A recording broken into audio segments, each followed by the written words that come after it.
au fond du cœur, au fond de notre être, nous avons tous un ou même plusieurs enfants, parce qu'il y en a plusieurs qui nous appellent au secours. Et puis, tout au fond, eh ben, ce petit enfant, ce qu'on va essayer de vous faire vivre un petit peu ce soir, eh ben, c'est du pur amour. Et ça n'est pas dans la tête que ça se passe. Cet enfant intérieur, c'est une réalité. Et que là, on va trouver en développant notre présence, et la présence à tous nos ressentis, et dans l'accueil de toutes nos émotions et nos ressentis, on va aller trouver la liberté de l'être que nous sommes. Bonsoir, ce soir sur Planétaire, une conférence rencontre avec l'enfant intérieur. 2 personnes aujourd'hui, un couple, Dominique Vincent et Marianne Gailledra, pour cette formidable conférence. Bonsoir. Bonsoir. Bonsoir. C'est vrai l'enfant intérieur est souvent refoulé par l'éducation qu'on leur donne aux enfants. Il ne s'agit pas que de ça non plus. Et puis, pas non plus de le retrouver en faisant des bêtises, et puis ou en retrouvant, en restant bêta. C'est bien plus profond que ça. On l'a vu pendant la conférence. Il suffit simplement de retrouver le plaisir du chant, et pas forcément de chanter très très bien non plus. Il suffit. Ce sont des chants très simples, à coups d'onomatopée. Puis il y a des mantras aussi. Ce sont des mantras. Ce sont des mantras. Alors, dites-nous par exemple, les mantras, en quoi la puissance des mantras peut nous ramener vers notre enfant intérieur. Tout simplement, le simple fait de chanter, de s'amuser, de ne pas se prendre au sérieux, parce que les mantras, ça peut être aussi très sérieux. Quand on est dans un monastère tibétain, et avec le Dalai Lama, tout ça sera sérieux. Et je ne critique pas ce sérieux-là, mais on peut aussi se servir de certains mantras qui expriment la gratitude, qui expriment le cœur, pour retrouver la joie de vivre de l'enfant. Alors, vous invitez à un moment donné dans la conférence, de manière publique, vous invitez tout le public avec vous à aller retrouver, faire une introspection finalement, et retrouver certains moments de joie dont on se rappelle pour réenclencher ce souvenir-là et se reconnecter avec lui. De cette manière, on arrive quand même, comme ça, à le faire ressortir. Il faut régulièrement, comme un muscle, le travailler pour que ça vienne naturel. Bien sûr, parce que si... Il y a un moment où on va commencer à retrouver un enfant. C'est parce que notre enfant intérieur, c'est vraiment un enfant. Si on commence à s'ouvrir à lui, puis qu'on l'oublie, est-ce qu'il va pouvoir s'ouvrir? Non. Donc en fait, c'est vraiment comme un enfant et on a besoin de s'en occuper. Donc c'est la répétition et aller vérifier... la présence. Déjà, c'est une compréhension. Il y a besoin d'une compréhension. C'est que l'enfant qu'on a été, ça dépasse l'espace et le temps. Il est actuellement encore vivant en nous et il se révèle continuellement au travers de nos pensées, de nos émotions et même de nos sensations corporelles. Il est toujours là et il détermine tous les aspects de notre vie en termes d'émotions, de relations, de tout ce qui a de la valeur. Il est continuellement là et de l'écouter en soi, de l'identifier, de savoir le reconnaître quand il est là, et ça peut transformer complètement notre vie. Mais la première chose, c'est de considérer qu'il est encore vivant. Ce n'est pas dans la succession. Et il est là à travers tout ce qui nous empêche de bien vivre. Alors, l'arrogance humaine aujourd'hui a fait que dans notre monde moderne, on a tendance à refouler cet enfant intérieur-là. Et puis surtout, il faut bien le cacher, il ne faut surtout pas le montrer.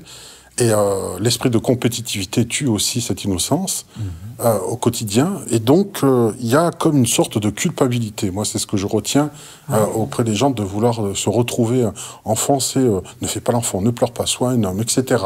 Comment lutter contre ça? Parce que pour vivre en société, il y a quand même une réalité. On vit dans le monde réel. Et donc, à partir de là, est-ce que cet état d'esprit, faut le faire, faut s'en cacher, ou au contraire le communiquer, d'après vous? Écouter l'enfant en soi, pour moi, c'est le seul chemin possible pour devenir pleinement adulte.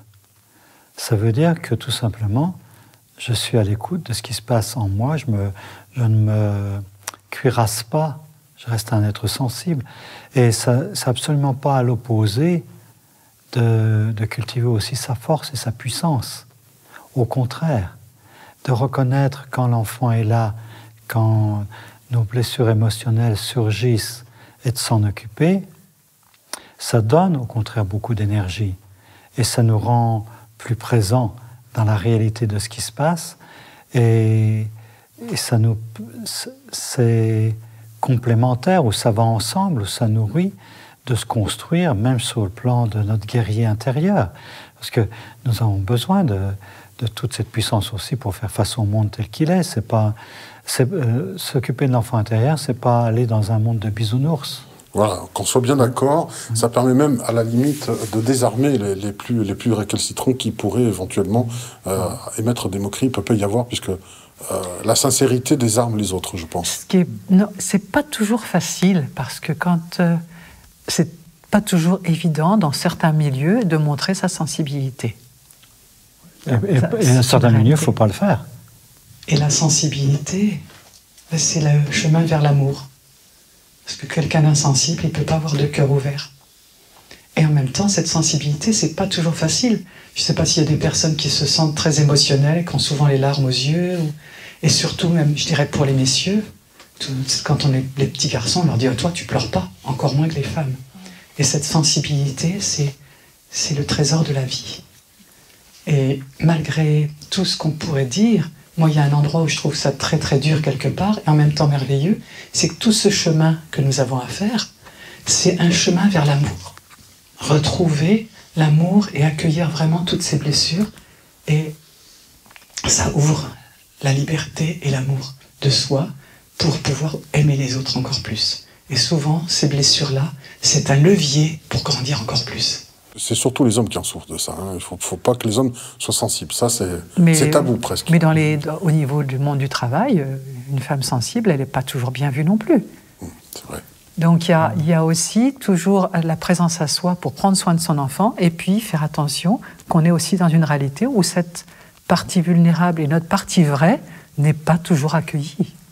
Mais par contre, si je suis en connexion avec les émotions que déclenchent les autres chez moi, et des jeux relationnels qui s'y passent à travers tout ça, eh bien, si je peux les identifier, si je peux identifier où je suis piégé parce que ça répète les scénarios que j'ai vécus dans mon enfance, eh bien, à ce moment-là, je suis beaucoup plus à même et armé pour être en relation. Et pouvoir même exprimer quelqu'un qui abuse, et je vais pouvoir prendre ma place beaucoup plus facilement, demander de l'aide. Donc, vous rappeliez que ce n'est pas le monde des bisounours, donc ce n'est pas forcément faire preuve de naïveté. Absolument pas. C'est tout à fait le contraire. Au contraire, si je suis vraiment à l'écoute de ce qui se passe en moi au niveau émotionnel, je vais pouvoir m'ajuster davantage à ce qui se passe en étant plus dans la réalité. Alors, on a tous des blessures lorsqu'on a été enfant, on a été blessé, quelquefois maltraité, pas volontairement, hein, des fois. Parfois volontairement aussi. Parfois volontairement aussi, c'est vrai. Qu'est-ce qu'on appelle volontairement? Voilà, c'est beaucoup plus souvent involontairement. Voilà. Alors, est-ce que, par exemple, je donne un exemple concret que beaucoup de personnes ont vécu, et on se souvient tous, va me chercher telle chose, la personne revient, je trouve pas. Bon, si je me déplace, je le trouve... tu prends une baffe. Voilà. Ça, c'est quelque chose qui peut faire perdre la confiance en soi. Un enfant, à un moment donné, n'ose plus aller de l'avant et faire preuve d'initiative à cause de ce genre de scène répétée. C'est assez possible. Ça, c'est à proprement parler, mettre l'enfant sous terreur. Quelque chose comme ça. Et ça peut même ne pas être physique, une baffe, mais on va se moquer de toi. Et ça... Après ça, ça va faire que... moi, par exemple, je me rappelle qu'à 30 ans, si j'avais à aller dans des bureaux administratifs ou si je devais rencontrer un directeur de ceci ou de cela, j'étais proche de faire dans ma culotte, quoi. Oui, parce que mon père était d'une brutalité et d'un jugement terrible. Alors, un autre exemple concret, par exemple, le père ou la mère achète un piano, par exemple. L'enfant de la maison n'a pas le droit d'y toucher. Par contre, les enfants des invités, eux, ont le droit. Ça aussi, c'est une sorte de frustration que l'enfant peut nourrir après adulte. C'est sûr. Le sentiment de trahison, d'injustice vont être très chargés. Tu vois, et ces sentiments-là vont ensuite perturber les relations naturelles avec les autres adultes. Et perturber même aussi notre corps physique. Ah, jusque-là, ça a des effets après par la suite. L'ombre de guérison physique, de maladies graves, qu'on peut vraiment prendre soin de ces maladies en prenant soin de ce genre de blessures. Parce donc que ça les va blessures jusqu'à... sont la source et la cause de ces maladies-là qui se déclenchent par la suite. On peut dire. Alors, vivre dans la peur continuelle, ben, ça prédispose à certaines maladies. ça, c'est une réalité qui est de plus en plus prise en compte aujourd'hui par la médecine. Toutes nos pensées, toutes nos émotions, nos frustrations, la moindre petite chose change notre équilibre hormonal. À partir de là, on peut comprendre que tout... Après, il y a un effet boule de neige, quoi. Voilà. Tout est ricoché derrière. C'est complètement ça. Ça, ce sont les problématiques. Donc, à partir de là, on a vu aussi en pratique, j'invite les personnes à vous suivre sur votre site internet pour assister vraiment à vos conférences, elles sont de qualité. Et à partir de là, le fait d'aller parler à un moment donné à cet enfant blessé. Oui. Donc, se remémorer ces moments de blessure, interdit de toucher le piano, si je me déplace et que je te trouve, tu te prends une baffe, etc. À ce moment-là, comment soigner ça? On fait un dédoublement avec son enfant, comment ça va? D'abord, le chemin n'est pas de se remémorer. Le chemin est de ressentir ce que nous vivons dans des situations actuelles et où nous avons une hyper-réaction. C'est-à-dire par exemple, de parler en public, puis que ce soit très difficile, alors qu'une autre personne n'aura pas de difficulté à le faire. Maintenant, si je rentre dans le ressenti, qu'est-ce qui m'arrive quand j'ai à parler en public, et que je vois que mon estomac se serre, que j'ai des sueurs, que je suis gêné, qu'est-ce qu'on va penser de moi, etc. Et puis tout d'un coup, là, à ce moment-là, il y a une mémoire qui peut revenir. Ma mère qui disait « Tu dis toujours des bêtises, et quand il y a des invités, tu n'ouvres pas la bouche. » Et ça fait comme une empreinte. L'enfant, à 5-6 ans, il ne sait pas ce que c'est que de dire une bêtise ou ne pas dire une bêtise. Mais il ne fait aucun distinguo. Il n'a pas la capacité de distinguer qu'est-ce que c'est une bêtise pour un adulte. Un chat est un chat, une pelle est une pelle. Et si on lui dit qu'il faut dire qu'une pelle est un chat, lui, il ne comprend rien. Donc, il est encore plus perdu. Il s'exécuter, bien sûr. Voilà, et après ça, ça peut provoquer que dès que quelqu'un a parlé en public, il est perturbé parce qu'il ne sait pas si on va se moquer de lui, on ne sait pas est-ce qu'il va dire les bonnes choses. Tu vois? Donc c'est vraiment l'hyper-réactivité sur des situations que d'autres vivraient complètement naturelles. C'est là un signe indubitable qu'il y a une blessure de l'enfant dont il faut s'occuper. Alors, c'est là que je trouve intéressant par rapport à ta question, la réponse de Dominique, c'est qu'on ne va pas chercher l'enfant pour le plaisir d'aller le chercher. On ne va pas ruminer tout le temps son enfance. C'est quand il y a une émotion ou quelque chose de difficile qu'on va aller chercher, parce qu'il se présente et là, il nous appelle. Donc il faut débloquer les situations en révélant l'information et à partir de là, avoir une compréhension du pourquoi on devient timide, par exemple, la parole en public, l'exemple que vous preniez tout à l'heure. Et qu'est-ce que vous constatez de votre expérience? Il y a presque une guérison quasiment instantanée ou progressive? C'est une révélation, c'est des mots, mais c'est au-delà des mots. Il faut que vraiment ces mots, ils viennent de l'intérieur profondément. Si c'est juste des mots qui restent en surface, il n'y aura pas la même guérison que si on va vraiment profondément accueillir le ressenti et les souffrances de l'enfant à ce moment-là. C'est pas engrammé parce que c'est déjà engrammé. Il faut aller vraiment accueillir la douleur et accepter de la sentir. Alors qu'en général, quand on la sent, vite on prend un aspirine ou vite on essaye de penser à autre chose. On essaie de masquer. Voilà. Et c'est une sauvegarde. Alors que là, ce qu'on propose, c'est d'aller dedans. Et quand on va vraiment dedans, pour moi, c'est comme s'il y a un enfant qui sent « ça y est, on m'écoute et on comprend ce dont j'ai souffert ». Et là, il y a vraiment des guérisons. À partir de ce moment. Mais ça ne se fait pas en instantané, ça se fait quand même quelquefois en un quart d'heure, 20 minutes. Il y a des choses extraordinaires. C'est des couches et des couches et des couches. Mais la première attitude, c'est la bienveillance, c'est la gentillesse envers soi-même, c'est de sortir de l'autocondamnation pour accueillir vraiment tout ce que surgit en nous en termes émotionnels, pour lui donner de la place. La véritable guérison, elle vient de là.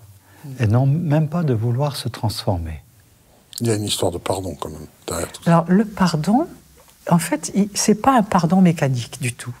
Le pardon, il va venir tout seul parce que il n'y a même plus besoin de pardon. Il y a tellement d'amour que le pardon est une évidence. Et c'est pardonner à qui, à quoi et à qui? Est-ce que l'enfant qui a fait soi-disant une bêtise, parce qu'on lui a dit que c'était une bêtise, est-ce qu'on a besoin de lui demander de le pardonner ou est-ce qu'on a besoin de le pardonner? On peut pardonner à ceux aussi qui nous ont fait ce mal-là. Voilà. Alors là, c'est autre chose. Et ça, quand le chemin se fait vraiment beaucoup, plus on va aller entendre, accueillir comment l'enfant a été blessé, tout doucement, on va pouvoir comprendre que nos parents qui nous ont blessés ont eux aussi été blessés. Et là, le chemin du pardon va se faire. Mais les parents ne peuvent pas transmettre ce qu'ils n'ont pas reçu. Et puis, ils nous ont peut-être agi sur nous parce qu'eux aussi, ils avaient été extrêmement blessés. Mais c'est que quand on a reconnu et accueilli complètement les blessures de l'enfant, qu'on peut aller voir la blessure des parents. Autrement, souvent, le réflexe, c'est de penser à l'autre, et puis on s'oublie encore à nouveau. « Oh, mes pauvres parents, ils ont vécu ça. » Et on oublie encore les blessures de l'enfant. S'accepter soi-même et pardonner aussi. Voilà. Je dirais pardonner, je dirais voir.